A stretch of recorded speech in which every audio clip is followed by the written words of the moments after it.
Hi there. This is a little weird. Not something you'd see on this channel, which is something I feel like I say a bit more often than not. Hi everybody, this is Arkma.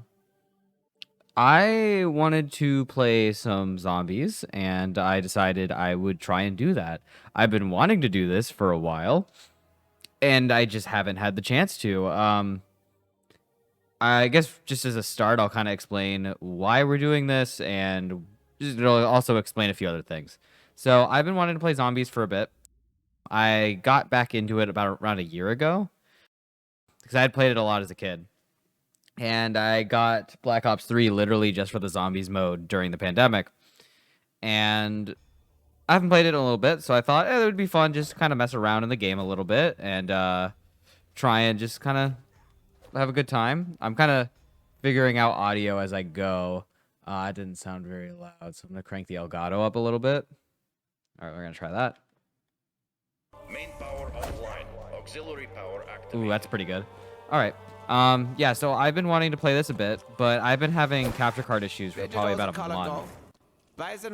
I'm still having issues. I'm kind of using this as a bit of a test to kind of figure stuff out.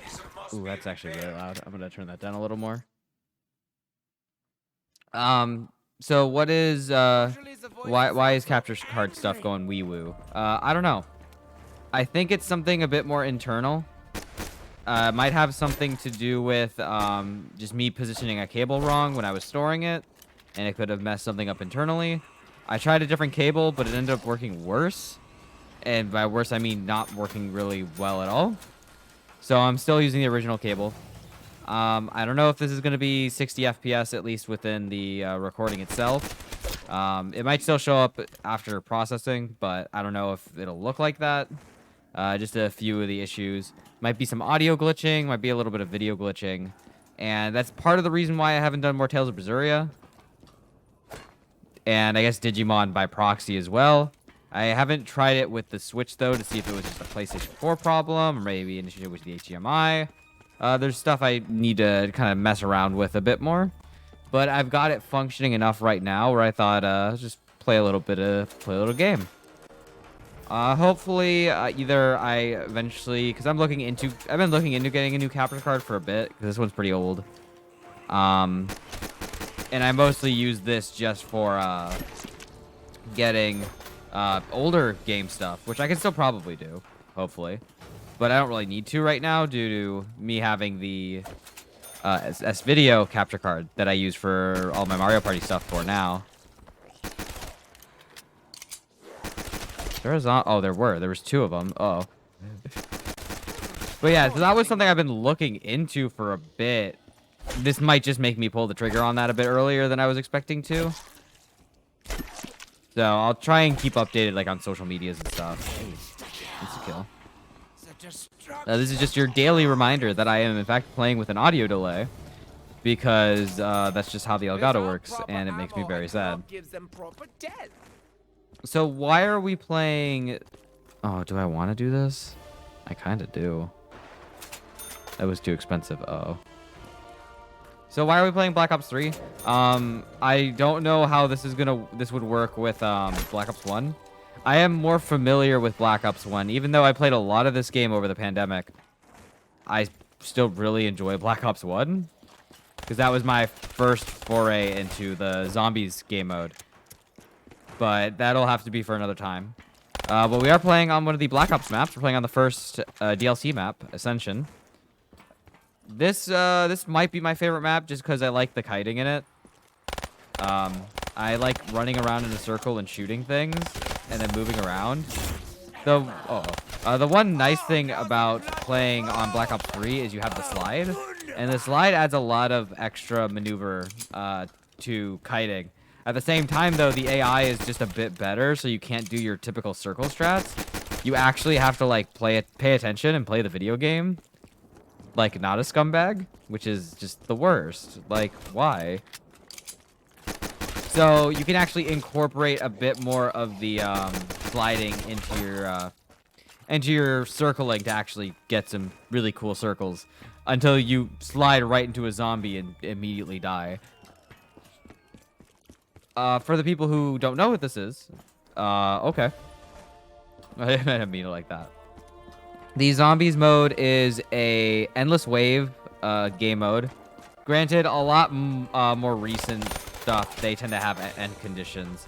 But it originally started out as an infinite wave where you fight off against hordes of zombies in a round-by-round basis for forever. And as the rounds progress, the zombies get tougher and tougher, taking more bullets to go down. And you have a point meter, which you can use to buy guns and weapons off the wall and other things. And as time goes on, there's also other stuff depending on like maps and things. Sometimes they'll drop drops. This is double points, so when you attack zombies, you get more points. Specifically double of whatever everything is worth. So in this case, getting a regular shot on a zombie is a 10 point. So we're getting 20 right now. And then you get more points for killing a zombie. And there's various more that, I don't know. Just look at the left, you see points. Points go burr. Bullets go burr. But right now, we're really early in the game. I'm just finding my very, very fun camping spot over here where we run fun circles. I'm almost out of ammunition. I'm out of ammunition. I'm going to quickly buy the Kuda, which is right over here. Oh, and that was a nuke. Nuke wipes out every zombie currently in play on the map. And it gives you 400 points for it. Oh, I didn't grab the gun. Let's see. So this map in particular, Ascension, was the first DLC in Black Ops 1 for zombies. It took the main... Not like the main cast, like the main story cast up to that point in Black Ops. Which was the German, the American, the Russian, and the Japanese. Whose names are Richter, Nikolai, Dempsey, and Takao. And they were just kind of like characters. They were very stereotypical in both their performance and just kind of what they do. Though gameplay-wise, there wasn't really any difference depending on which one you picked. But they were the first like actual characters with personality within the Zombies series, first appearing on the map Shino Numa in the World at War Zombies mode in Call of Duty World at War. Which was the first game to have the Zombies mode, which has become a staple of the series ever since. The first two maps that were zombies was the first one, Nocturne, which came free with the game. It was a secret at the end of the campaign mode, oddly enough, where you just kind of play as soldier dudes that are very generic. And you hold out in a very small bunker, which was very freaking more horrifying until you die. And the first DLC map, Verrucht, gave at least voice lines to these characters, but they were still generic army dudes. Those characters actually be given plot relevance within the grander story. Yeah, because every map, kind of after the first one, they were like, wait, we actually have something here. Let's give it a plot. So they started introducing plot elements and stuff. With Shino Numa, they introduced our 4 characters here, which would become part of the Aether storyline. I believe that is the actual storyline arc that they're considered a part of. Where at some point during World War II, zombies, and in some time World War II, you have these 4 characters meeting up and then subsequently going on a weird time-traveling zombie-killing adventure full of doing stuff to fix the timeline or something. It gets really complicated, and honestly, I think it's really interesting. Just kind of coming back into it after having an initial idea from so long ago with Black Ops, I was like, oh, that's cool, that's interesting. And it gets a bit more fantastical as it goes. But it's interesting enough that it kept me really engaged when I was listening to it in a video. Let's see. Ascension. Yeah, so Ascension is technically the 4th map in Black Ops Zombies. So there was 3 maps, oddly enough. I guess odd. I mean, it was cool. That came with Black Ops originally when it came out on all devices. I think maybe except for like the DS and the Wii. Because those exist. I will not pretend they don't exist. Yeah, so there was 3 maps. I'm gonna hopefully edit out all the ums that I say in this. So there were 3 maps. There was 5, which was in the Pentagon, and in like the 1960s. Yeah, 1960s, I think. Blah, blah, blah. There was Kino der Toten, which starred the main 4, who we are playing with right now. I think we in particular are playing as Richtofen. Did I call him Richter earlier? I hope I didn't, because that would have been a mistake. Too much Smash Bros. Yes, you did. Let's see. And then there was Dead Ops Arcade, which was a bit different than the other ones, where it was more of like an arcade game. It had a top-down perspective, and you had like infinite bullets, and it's a really cool game mode that I think they brought back in at least 1 or 2 of the other Black Ops games that were really cool. But I digress. This is the fourth map, which has these 4 characters after their escapades in Kino der Toten. Travel over here to a Soviet facility after World War II, where they started figuring out about the zombie experiments the Germans were on within the story, and doing some stuff here.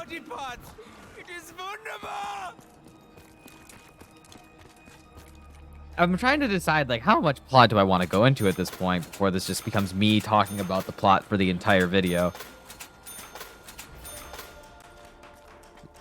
Let's see. So the main plot, at least how it was pretty linear. So it was like, Nacht der Untoten is the first map in World at War.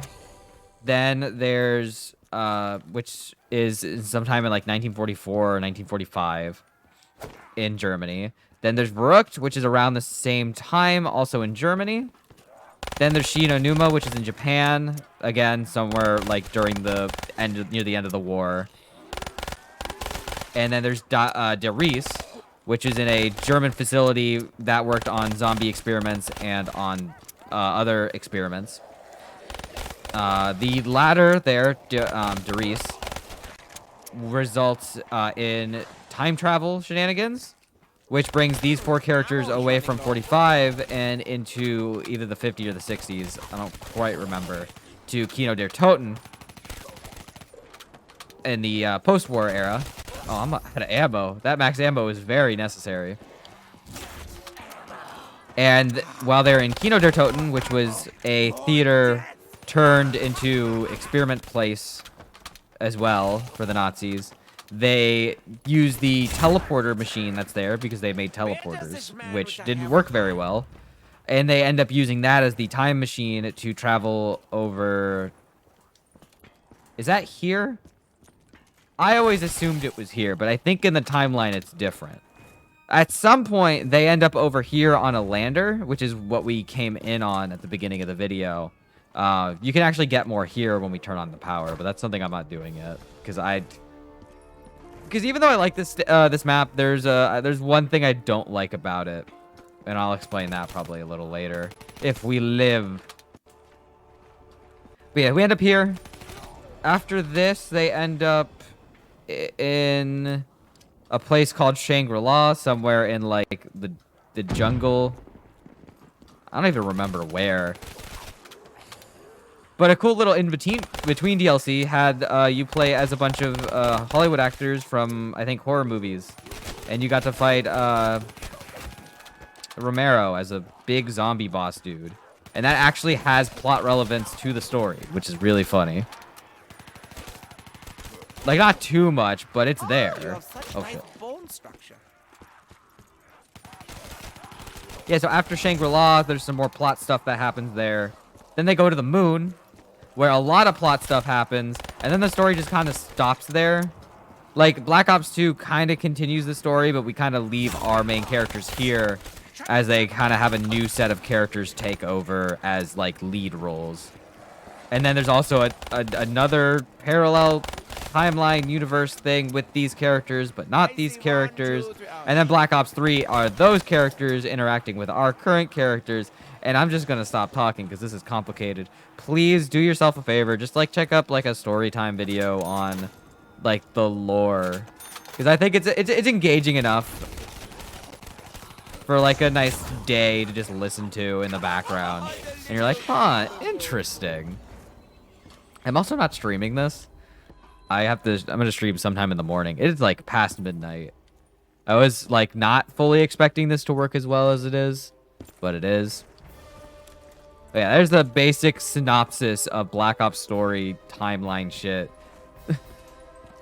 Otherwise known as, yeah, I think Black Ops, the original, because it ended with Moon, I think just within its contained story was really interesting and really enjoyable. When we got to Black Ops 2, I didn't like Black Ops 2. I think I came to realization, just like with how online worked in particular, just not my cup of tea playing like multiplayer Call of Duty. And I felt like the zombies mode, at least the first map, was very lackluster and I didn't really want to keep playing. So I didn't really buy any Call of Duties until this one, like a year ago. Oh shit. Like, it doesn't make them like any bad. I know a lot of people really enjoy Black Ops 2. It was just like, after a few years of kind of being stuck on like the yearly video game release kind of thing, I was just like, not for me. Do not obey. I don't know. I feel like for me it's really hard to stay on that kind of thing. I feel like the only thing I've really done that with is like Paradox DLC, and even then I don't keep up with it all the time. Like I haven't really played too much Crusader Kings 3 really at all, just because it's really hard for me to get into. I don't even think it's like the game's problem. I just think like I played so much CK2 that I'm like, yeah, I don't think I'm ready to invest even more time into this. EU4, I haven't gotten the newest DLC, which I heard wasn't the best. And then Hoi 4, I always play all the mods, and that's like the closest thing I get. But I don't know if that counts. Like, does that count, like, constantly updating the game? Does that count as, like, a yearly thing? I feel like that's how, like, a lot of sports games should be, though. It's like, instead of releasing a whole new game every single year that looks just about the same, except when you're switching generations, and even then, maybe just, like, release, like, a DLC that just has, like, an updated roster. I don't know. What if I wanted to play as, like, the 2016, like, I don't know, Detroit Lions against the Pittsburgh Steelers from 1905? Even though they probably weren't around by then. Like, just the idea of getting to, like, mix and match different teams from different, like, times just sounds really interesting. But you don't really get that. It's, oh, we have a new game. Let's release more things. Make that bank. Get that microtransactions. Is that still a thing? I honestly haven't kept too much with the discourse. It was like once they were trying to like talk about loot boxes as surprise mechanics and like trying to super sugarcoat it, I was like, wow, this is really gross. Ew. Like I was already not playing these games and I'm just even less wanting to now. Because, like, part of me is like, I want to play a sports game because I like sports. I love soccer. Oh.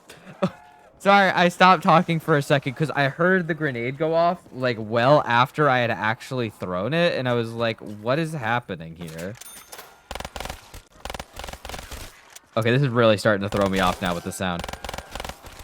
But yeah, no, it's always like, yeah, I would love to play an actual sports game, but I also don't want to because of this stupid loot boxes and the yearly release shit. Is this the last guy? No, I left some up there. Okay. So what I'm doing right now is I used that grenade earlier and it blew up some of the zombies' legs and it made them into these things called crawlers. So essentially they're just kind of slow and crawling on the ground. It's a good way to kind of go do stuff in the middle of the game. Before the next round starts, because the round will only start when you kill all the zombies. Oh shit, round one ray gun. Too bad it sucks in this game. Yeah, so it's a good strat to just oh, that's gross. To be able to actually do stuff at the end of the round and get some guns and weapons. Ooh, the Dracon. I'll take it. This is what I needed. So what we just did was we went up to the top of this building and we turned on power. We did that because you use power to buy perks and to use traps. Perks are like added bonuses that give you better things. Like they can give you more health. They can instantly revive you if you need it. There's a bunch of them, but the main one is we want Juggernog because Juggernog is great. It'll give us way more hits to survive against zombies. So right now we can take like 2 to 3, And that's really scary because some zombies can double swipe you, and if you get hit more than once, you die. So now we will live forever. I'm also gonna buy this quick revive. When you're playing in solo, oh fuck. When you're playing in solo, quick revive will instantly revive you after like a second or two. But if you're playing in multiplayer, it allows players to revive each other much quicker than usual. As you can see, we got attacked by 2 zombies up there. At least in this one, the crawlers will despawn if you're like far enough away, or even like they'll just kind of die on their own eventually. I think they realized how broken the strat was and were like, okay, maybe we need to fix that.